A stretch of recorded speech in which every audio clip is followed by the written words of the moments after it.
Hello, cyberspace. My name is Paradox. I don't have a specific reason for doing a voice acting reel. This is more for fun and just light interest. But if you're interested in acquiring my quote-unquote talents, you can contact me at any of my available social medias or the email linked in my YouTube page. This is my voiceover demo.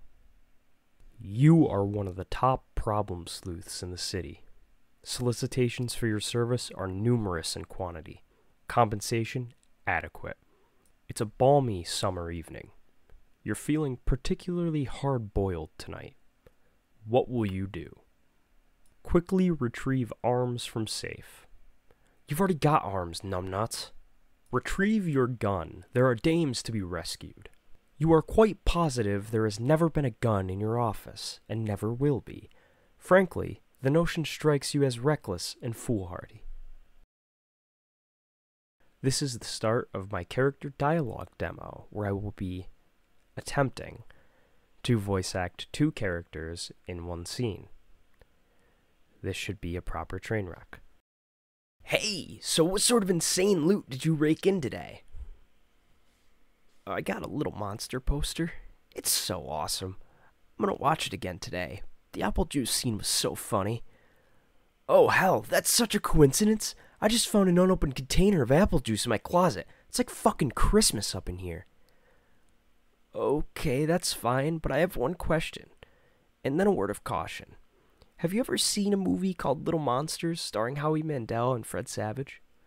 But the seal on the bottle is unbroken. Are you suggesting someone put piss in my apple juice at the factory? All I'm saying is, don't you think Monster Howie Mandel has the power to do something as simple as reseal a bottle? Try using your brain, numbnuts. Why did the fat kid who ever drank it knew what piss tasted like? I mean, his reaction was nigh instantaneous. It was the 15th day in a row Howie Mandel peed in his juice. Okay, I can accept that. Monster B-list celebrity douchebags are cunning and persistent pranksters.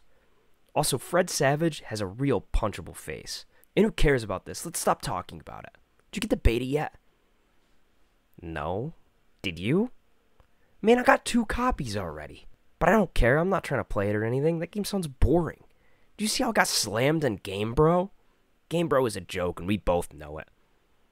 Yeah. Why don't you go check your mail? Maybe it's there now. In case I haven't lost you already, for my novel demo, I'm going to be reading the first prologue chapter of Sword Art Online, the light novel. Chapter 1, Prologue. A huge castle made of stone and steel floating in an endless sky. That's all this world was. It took a varied group of craftsmen 1 month to survey the place. The diameter of the base floor was about 10 kilometers, large enough that the entirety of Setagayaku would fit on it. Above, there were 100 floors stacked directly on top of each other. Its sheer size was unbelievable. It was impossible to even guess how much data it consisted of. Inside, there were a couple of large cities, countless small towns and villages, forests, plains, and even lakes.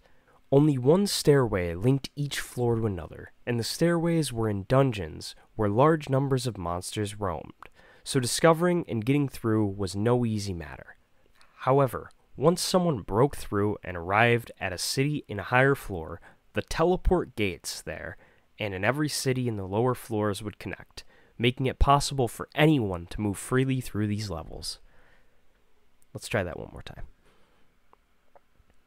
However, once someone broke through and arrived at a city in a higher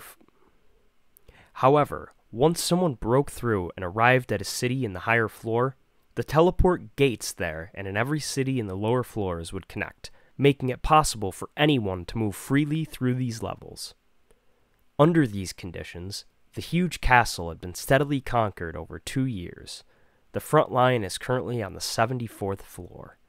The name of the castle was Einkrad, a floating world of battles with swords that had engulfed approximately 6,000 people, otherwise known as Sword Art Online.